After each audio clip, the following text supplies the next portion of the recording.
Acquiring gems through the utilization of a Google Play gift card has become a straightforward process in today's digital landscape. Allow me to guide you through the steps to effortlessly purchase gems in Brawl Stars using your Google Play gift card.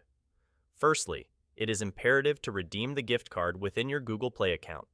Navigate to your Google Play application, access your profile, and proceed to the payment section.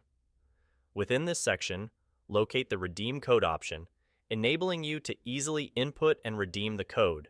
Subsequently, the funds from the gift card will seamlessly integrate into your Google Play account. Following the successful redemption, switch to your browser application and access the shop section. Within the shop, carefully select the desired quantity of gems you wish to procure. Once this selection is made, you can conveniently proceed to make the payment using either Google Play or GPay. In essence, this succinct process ensures a smooth and hassle-free experience in obtaining the gems you desire.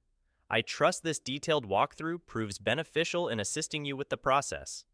Feel free to reach out if you have any further queries.